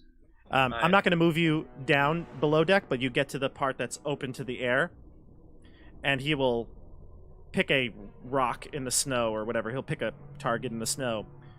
He'll, again, take out his, what he calls a laser pistol. He will aim it and then press, and a bright red ray of what seems to be radiant light, Elias. It's only thing you can compare it to. Something of Lathander, perhaps. Perhaps Lathander has blessed this weapon. But it shoots out this red, radiant beam at the snow, and it just sears it. And smoke and the rock, basically, it just disintegrates right there in front of your very eyes. Shot. The holy light of Lathander. That is so cool. You must show me how to operate this. Where are these laser rifles? It I'm goes... like scared. It's like... I'm gonna do, is Edmund within sight? Pew pew. Edmund is not in sight, no. Although, at the sound of that, you will actually probably see Siggy running with her battle axe to the other end of the ship. Is everyone all right? And you can see her from the deck. No one. We are fine. Lathander has blessed us. Everyone's okay so far. How's Edmund? How many of these laser rifles would you be willing to trade? Unfortunately, Dreadivex chimes in. When we crashed, we did not maintain all of the cargo.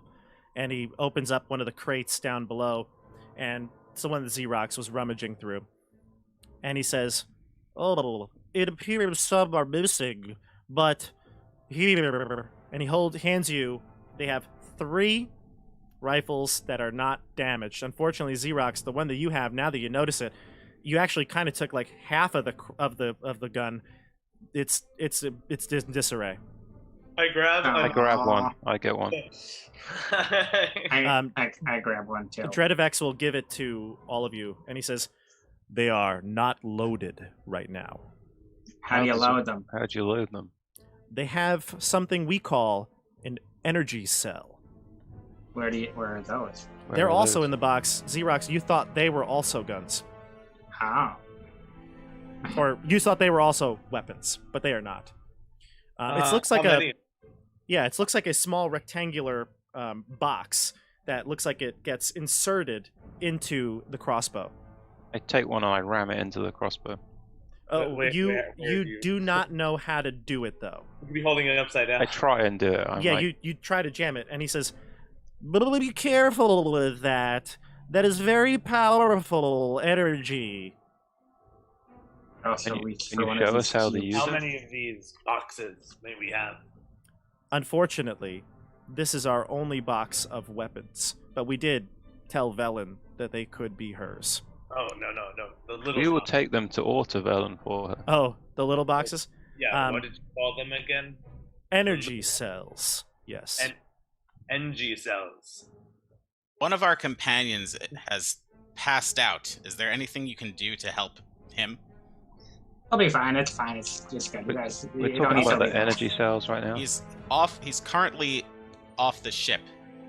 Yes. He'll be Can you fine. take a I'm look sure. at him? Unfortunately, we do not have enough to go around. We do have an energy cell for each of these weapons that can be used. No, I gotta take it. The energy cells do have quite a bit of power in them. Dreadivex looks at you, CJ, and he sees that you're using it the wrong way. You're kind of like pointing it at yourself, and he'll explain to you, "No, little one. You turn it this way." And he kind of faces it the right way, kind of explains to you how it works. And he says, "You are small, like us." By the way, it's Spellix. Spellix is here too. I forgot about Spellix. But Spellix, all along, has been kind of saying, "I don't know about this. I don't know." I'm looking at ZEEROCKS. I'm hearing Rogal. Yeah, I'm hearing getting a little bit of an I don't know echo where there. that came from. But I'm looking at ZEEROCKS and Rogal and Elias just taking these things like they already think they're theirs. Like I'm trying to help Edmund and they don't even care. And I'm just gonna repeat myself. Can you help our friend? I can. Yes, we can revive him. So you help our friend. You show us how to use these laser rifles, and then we can all go on our merry way. Well, That does seem acceptable. Trade? May we also, this is Vorin speaking, we can also allow you to have refuge on the Id Ascendant while it powers up. We would greatly appreciate that. We are a fair and kind race. We just ask that you leave the squidlings alone. Of course. Dreadivex says, Apologize. Unfortunately, sir, there's only one remaining. They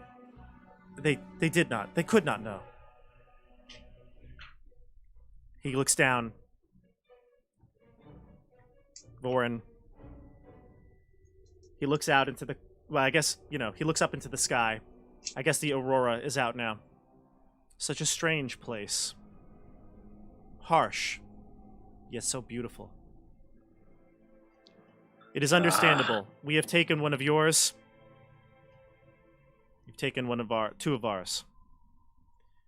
I am so sorry. I like try and apologize true to the heart, and I like bow my head in like silence. The squibbling jumps on your head again. We appreciate your gesture. We only wish that we can get the id back into the sky. And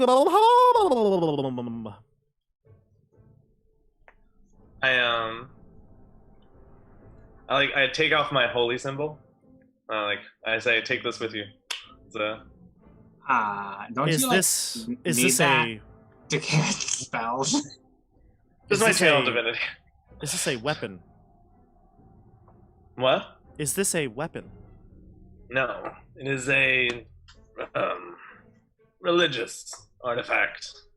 May it help you in the days to come. Hey, what is it? It's a symbol of Lathander, right? Like a sun or something? Yeah. It's Okay. like a little. Hey, I like, gave sun you hand. that. He did. Does What are the you doing? does the orientation matter? And he like twirls it in the air. I look horrified. That looks about right. He says, if you I assume that you were all happy here. Is that correct? It is a very harsh land. I don't think life is about being happy. Well, We if have duty here. We must end. Everything's about survival and happiness. So I don't know what you're talking about. come with me, and he'll let you rest here. You could take you can rest forever as long as you want. But will you give Dredavex the crystal? Yes. If he He's shows going us to- the I- weapons I- first. I'm sorry. I have the crystal right now. So Julius, Dredavex will speak to you directly. Now, maybe repair the ship. I have much work to do to fix this problem in the engine room. Has he showed us how to use the weapons? No. Yeah, they showed you. I mean, it's very unfamiliar to you. You'll have to practice with it. Mm-hmm. They only give you 3 rifles, though. That's all they have. The other ones are all damaged in the crash.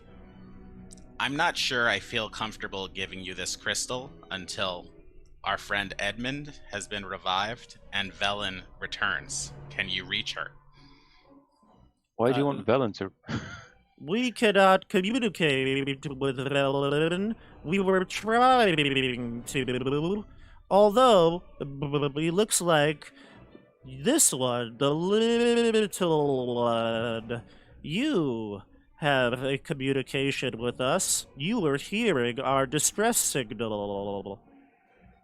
Oh my god, are you guys the ones in my head? Yes, we have sent out that distress signal. Only Go to those the with... mountains, go to the mountain. Oh my god. Go to the mountains. That was you guys?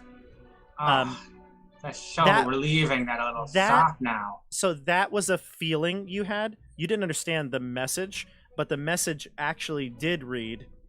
Where is it here? Just felt like I had to go to the mountains. I go and grab Edmund and Luke and try and bring him inside. He repeats it in his voice, like the gibberish voice, but you hear it clearly. But you hear it clearly now in your head as he's telepathically giving it to you.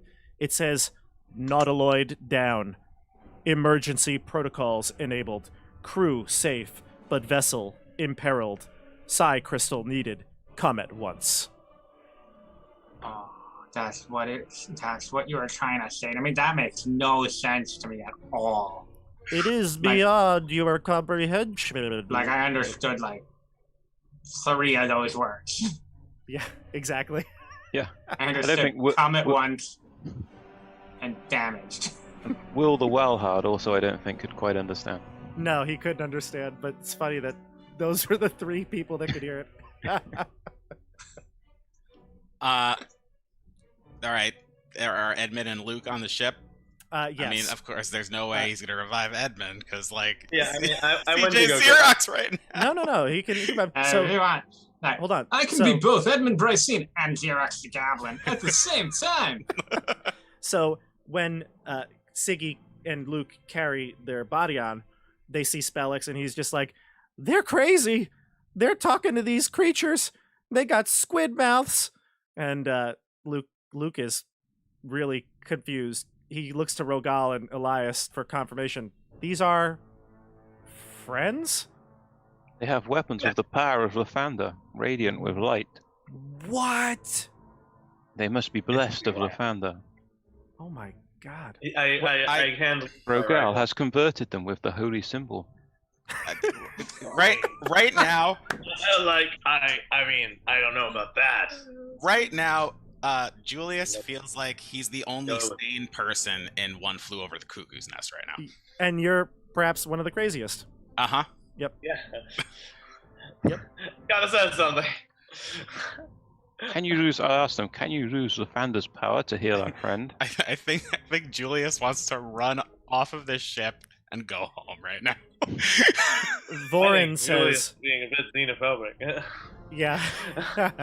Vorin Yeah. says to you, Elias, I do not know what Lathander is, per se, if he is this symbol or not. But let me show you something, if you are a man of science. Okay. Yes. Show me. Yes. Science, whatever So, that is. He'll take you back up to the room that your tokens are located in, and he presses some buttons on his metallic chair, and the jellyfish that are in the air, again, they're not jellyfish really, but they're the only creature that you could kind of piece together here. They start to move their tendrils, and like these images of the constellations, things you see at night on the Sword Coast, it's the stars that dot the sky, they move and manipulate. And he says that we come from a place far away. We travel on this ship to far lands, going where no Ceramorph has gone before. You could come with us. And he looks to ZEEROCKS, and he says, you have a mind that can communicate with us. We could develop that. You could join us among the stars. I refuse. I say I must stay here. I have to bring dawn to this land. Can I I stay have on to bring Lathander back. Can I stay on like a lower deck with Siggy? Understood, Elias. And you can stand on the lower deck with Siggy. Yeah, you don't have to see this. Yeah. ZEEROCKS, you should join these people. Like there's like places outside of like the sky, Yes. And they are like beautiful places. Some of these homes that we have visited. like through the crystal sphere the crystal sphere that engulfs the entire world. Like you can travel through the spheres of into the ether. It's not so simple. But yes, we can. And we can That's take you amazing. places. You can learn to communicate as we do. I won't have to like grow squid mouth, will I? No. We use the squid, or as you say squid, these appendages for feeding. Okay, yeah, because I could just eat myself through with my regular mouth. I don't need one of those. You do not. That's fine. You Okay. seem interested in our ship. The Id is a beautiful creature. It's very interesting.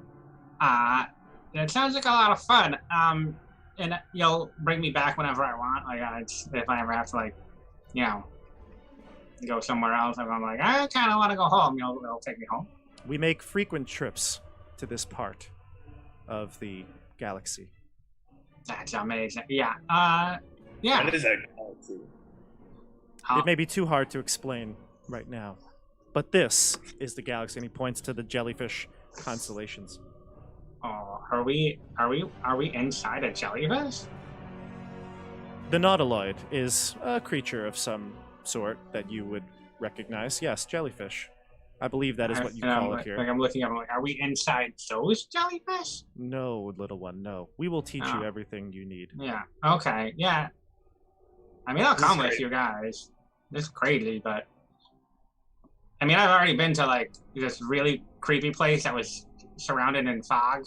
So, and I've been here, so probably wherever you take me, it's probably not gonna be that bad. So, okay, I got stories to tell, so I'll go for it. It'll be fun. So I will. Like shell. They want to take. I will caution you. Before we leave, we must acquire some of your. I believe Velen said, reindeer, wolves, different creatures, ones with brains. Oh yeah, I'm good at that. I'm good at tracking like animals outside. While the ship is being repaired, all of you are welcome to stay. But we and the squidling, we do need to feed. So, if you can, little one, can you do that for us? Yeah, I could go on. Just probably do a little hunting. Yeah, I'm pretty good at that. Okay. And now you give me this like cool rifle thing, I'll probably be able to like blast those things real good, and it's just great. You can. Yeah. Well, they just like me. Nah, I just aim for like the small part. So. He says, yeah, that actually, no, I'm sorry. He says, do not use the what did he call them? He called them laser rifle, right? Do not use the laser rifle for hunting. You will not be able to bring back the prey. Oh. Well, okay, I guess I'll use my like other weapons or whatever. Yes. Like disintegrate a rock. Yeah. The animal, just a little bit. So, CJ, do you want to have ZEEROCKS go do that? Yeah, I'll go do that. Okay. I'll go hunt. All right, so Hunt you go out to ZEEROCKS. hunt, and we're gonna take a rest. How long do you want to stay on the Id Ascendant? Do you want to take a short rest, which is only 15 minutes? Can we do would it be possible to do a long rest? You can. They actually say that it's going to take hours for them to repair the ship with the crystal, so you can take a long rest on the ship if you'd like. They don't even have the crystal. Oh, well, okay, so once you give the crystal, then they can start repairs, and it's going to take time. So it will take probably it might take a long rest for them to fix it. I can't believe you guys want to give these things a crystal. I can't believe you don't. Can I just say laser rifles? Duergar?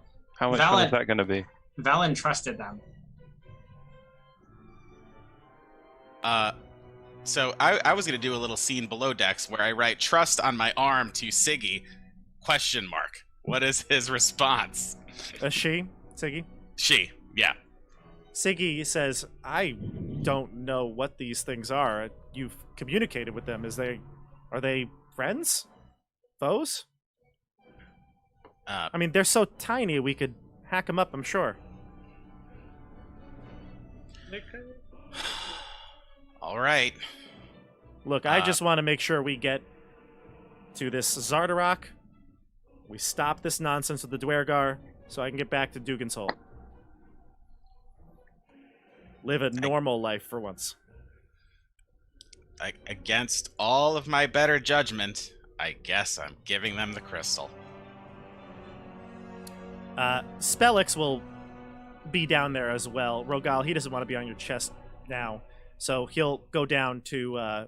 He'll be with Luke and Siggy and Julius, and he says, "Those creatures are mind flayers. I don't care what anyone says. They are evil and they eat brain." I agree with you 100%.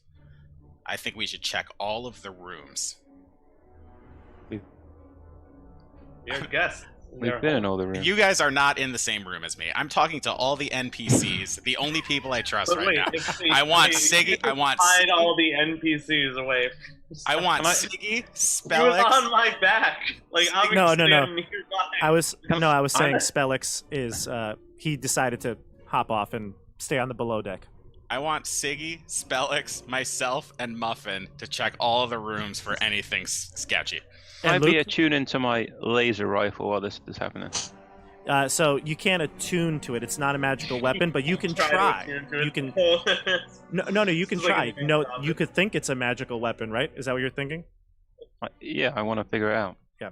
I'm a man of science now.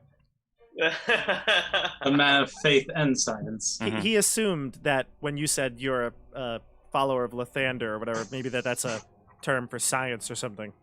No, yeah, like I thought when they said science, they meant faith. So Yeah, we're like, yeah.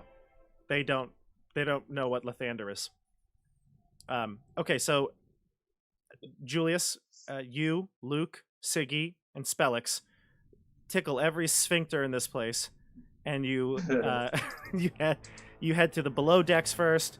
You head to the command deck, the battle deck, and you bump into the Squidling. You bump into Dreadivex, who's now closing up panels to with where the tubes were exposed, and he's putting everything back into place now that it seems like he's sure that they're going to start the crystal to repair the ship with the crystal.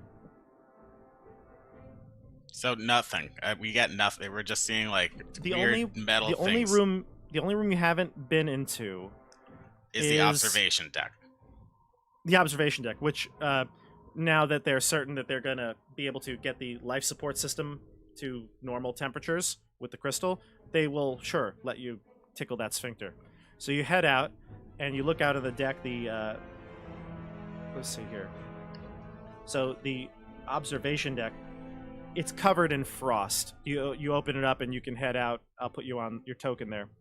It's covered in frost, but there is some sort of like a railing and a pintle mount for a telescope fashioned near the railing right here. Is it possible to look through it? Yeah. Mm-hmm. Do I see anything? Or what do I see? It's pointed towards the 10 towns. It's headed north. And from your elevated height, you can actually, you can't really see any definition, but you can see the tiny speck of Dugan's Hole, most likely. You can see a settlement through it. It does really increase your vision.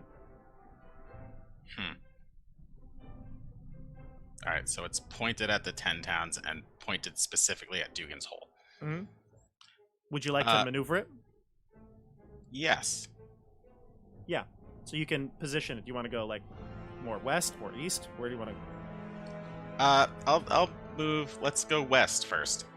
Okay, so you can actually see the mountains kind of obscure a little bit, but you can see the 10 trail that heads out through the mountains that you came to Icewind Dale on. I'd like to look for an island shaped like a snowflake. So you can probably see, just because the Sea of Moving Ice is so vast, you probably can see the Sea of Moving Ice, but it's so hard to determine what is like an iceberg, glacier.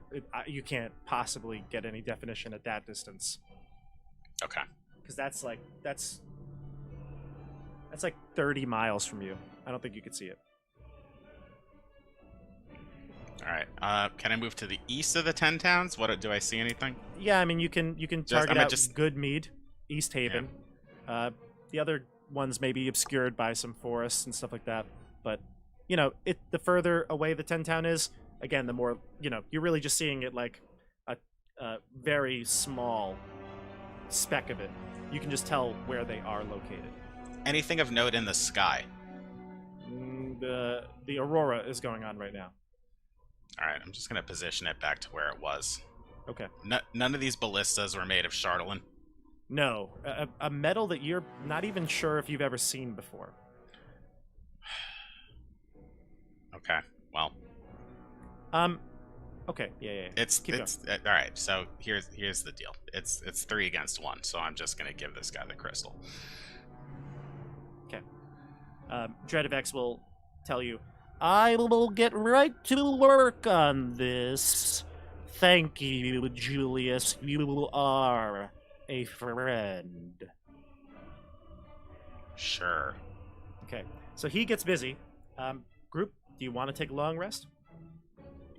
Yeah, we should probably set a guard in there, right? Sure. You have a couple of NPCs as well. Yeah. All right. So can we do a rolling guard and take a long rest? Yeah. So here's what we're going to do. Just because I don't want to take up too much of the show's time, we can do any rolls and stuff like that between now and next session.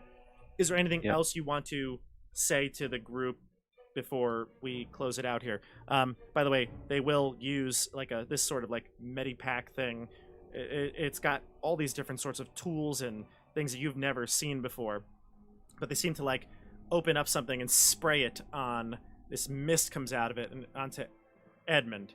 And Edmund, you will you're still unconscious, but the gnome Ceramorph says to you all, he will wake in time. It was his mind. He could not contain all the power of the crystal.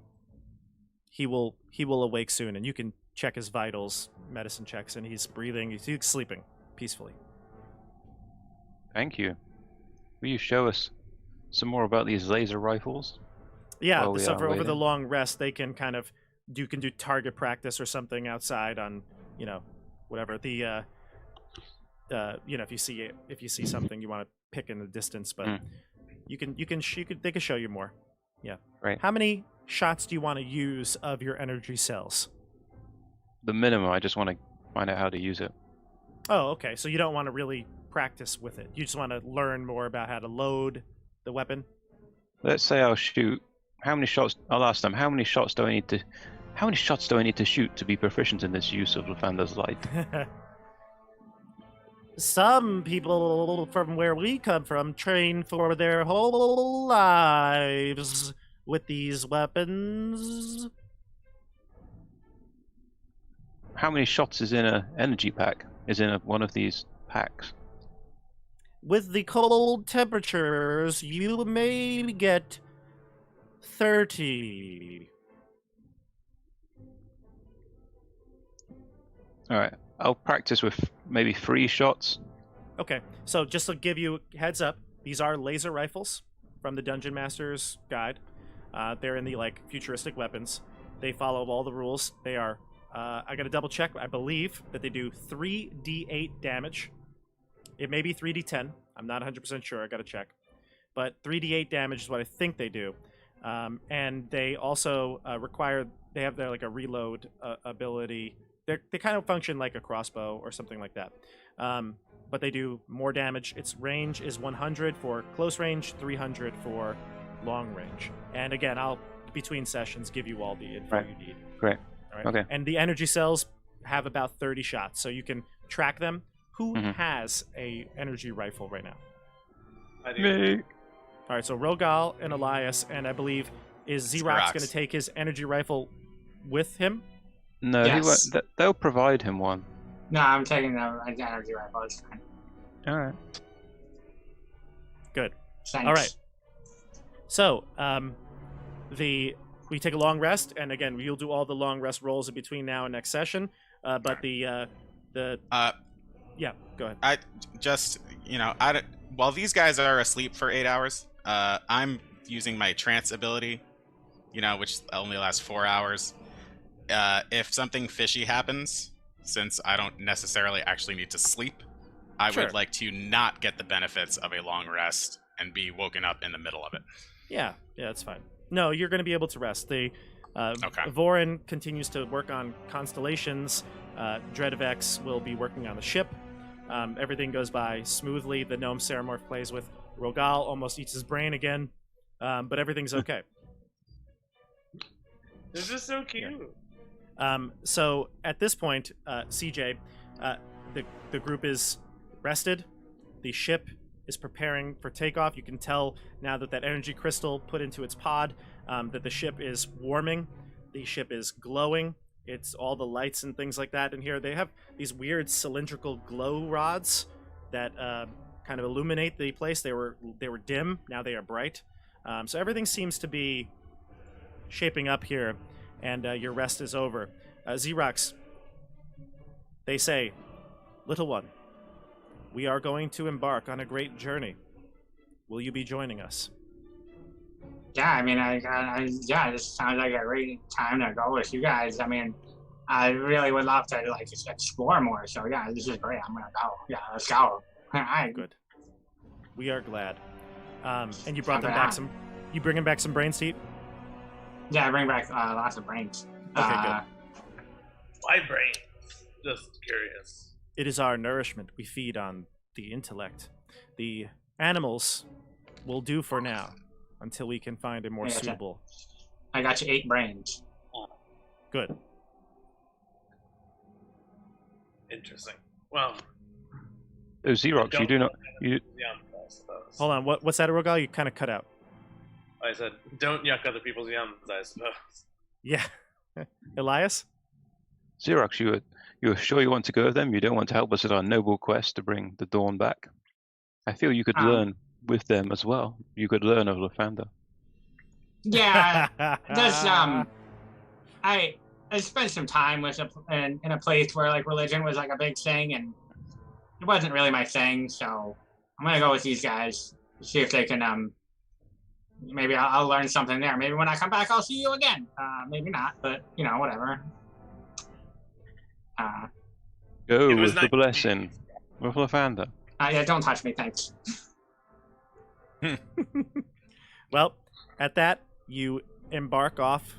Also, ship Rogal, disembarked the ship. please let Spellix go. I'm gonna go with these guys, but Spellix really needs to, like, you need to put him down. He just wants to go back to a town. Please just let me go. I saved him from the other goblins to get him out of there. Just let him go, okay? But I have yeah, no don't- desire to like not hurt this person. We aren't staying on the ship, right? no, No, we're going. Thank God. No, I just- have no desire to hurt Spellix. no, I understand you don't want to hurt him, but you're hurting him.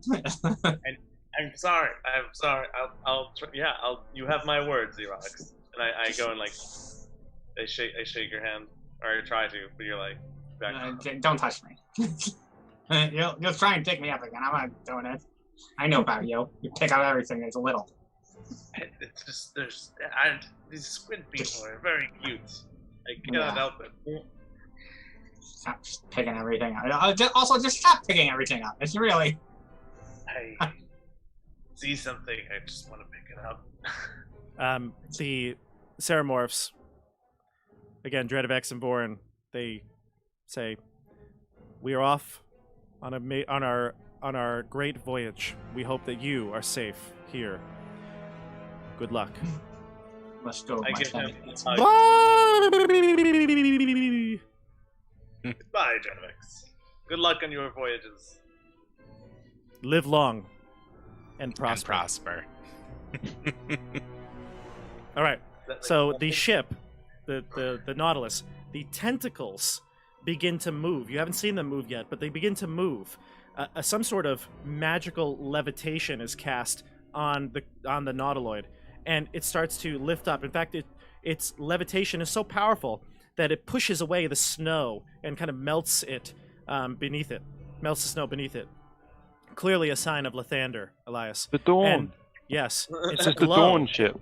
Its glow is so bright, you know that this is absolutely a dawn ship. I fall And- on my knees. Do you genuflect? I see him falling on his knees, and I'm like, I should probably fall on my knees as well. But like, I'm more or less just kind of mimicking Yeah. Wyatt's. You don't know why, Luke, really. Luke then looks at you and goes, "Well, I guess I need to drop to my knees also." Luke does the same. Yeah, he'll look and he's like, but he's only following your bad version of Elias's, prayer. So he doesn't really know what he's doing. At that, the Nautiloid, the tentacles start to swirl, almost like in a propelling formation, and the ship whooshes out into the sky, into the night. It becomes one of the stars. Well, I guess, yeah, you can see some of the stars because the aurora would be over, so I guess you don't see it. But you see the glow of it, the only illumination in the sky tonight.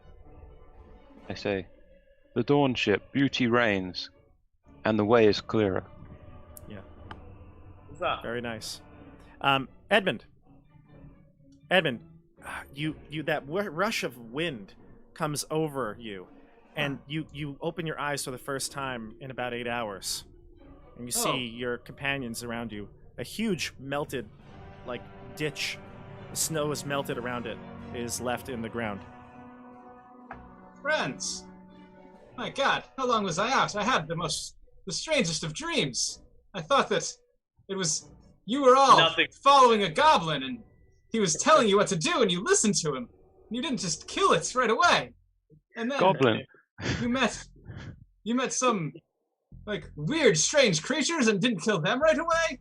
Friends, it was the strangest of dreams. I know that you would immediately go ahead and kill any monsters that you came across while I was out, so it clearly could not have been what happened. But Edmund, it was the witness your strangest of wise dreams. guidance. Hey, Edmund, would you like to hear how your fellow musketeers made best friends with 2 mind flayers? I'm sorry, what? That could not happen. That was what happened in my weird dream, and that would never happen. The musketeers would slay those kinds of monsters. We've heard tales of those in the south, and we would never let them invade the lands here in the north either. When they come to the south, we destroy them as soon as they appear. Conversation. Well, Edmund, if you really are the leader of the 3 musketeers, you better get a hold of your buddies. I certainly will. I fear that something may have happened in my absence, and without my leadership, they may have made foolish decisions. Well, but I am back now, and we will not let anyone take advantage of our kindness again. Edmund, it's so good to see you back. It's good to see. It's good to be back. I didn't know I was gone for very long, but I was here all along. I was here alongside you the whole time, in spirit, much like Lathander is. Wouldn't you say? You missed a demonstration of Lathander's goodness. Hey, what's that strange thing on your back? This, I pull it out and wave it around haphazardly, is a laser rifle. It has great power of Lathander, and I put it back. But we will not use it now. We will save it for the Dwegar. It's quite impressive. I'd love to see how it works, but yes, save it for the Dwegar. I toss mine to Edmund. But what am I supposed to do with this? You should probably hold on to it. What? Also, why did you get 2 of them?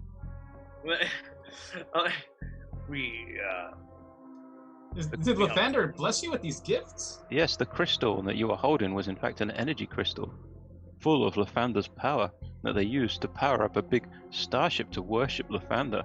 I'm sorry, what? Yes. And we gave them the crystal. In return, they gave us these laser rifles, which are imbued with the power of light. Julius kills himself. I'm going to make another character next week. That is quite the story. This is quite the story that you're telling me. The goblin went with them to see new worlds. Wait, there really was a goblin? Yes, and he was called ZEEROCKS. You followed it around. Mm-hmm. Know them. And he was not a bad goblin. Everyone, Siggy says we should get a move on. We were supposed to be at ZEEROCKS a long time ago. We've taken a little too long on this detour. Of course. Clearly. So Siggy will lead you through the mountains pass, and beyond the snowy foothills, low-lying clouds obscure the icy peaks of the gargantuan mountains that form the spine of the world. You continue on for about an hour further, and eventually you get above the clouds that you were just looking at. Behind, you see a sight. You can see a sheer mountain wall rising more than 100 feet before you. Carved high on the wall are rows of arrow slits with lights burning behind them and clanking sounds issuing from them. There is a narrow staircase that leads hewn in from the rocks that leads up along one side of this sheer wall. No doubt you have arrived at ZEEROCKS Fortress. And that's where we're going to end it. Do I feel anything? What do you feel? The presence of lots of precious metals. Perhaps you do. You can almost sense it. Finally. I really want to ask Zardarok if he knows Zardarok. We forgot to ask the Mind Flayers if they know Zardarok. Oh, that's why we need Edmund. That's why you need Edmund. They actually had Dwegar in that golem, remember? Yeah. I can't believe Winona's dead. But, Well, And she's died hold on. much more horribly than Will as well. That there's Which is a no there's no guarantee that was Winona. Sure. okay. Could maybe it's Although- just an arm. Uh-huh. Seems like it. Well, anyway, that's it for tonight. Group, we're gonna meet again next week to see what's going on with Zardarok. Saunter up to his Yeah. We can finally saunter up to the Zarder. Now, I will tell you a couple things. All right. We're gonna anything that we need to do off screen, we'll do, and then we'll just kind of review it at the beginning of next session. So anybody watching for next week, anything they do during this long rest, any healing, I want to get an update on your stats, your health, things like that. And we'll between episodes talk about the way to use these laser rifles.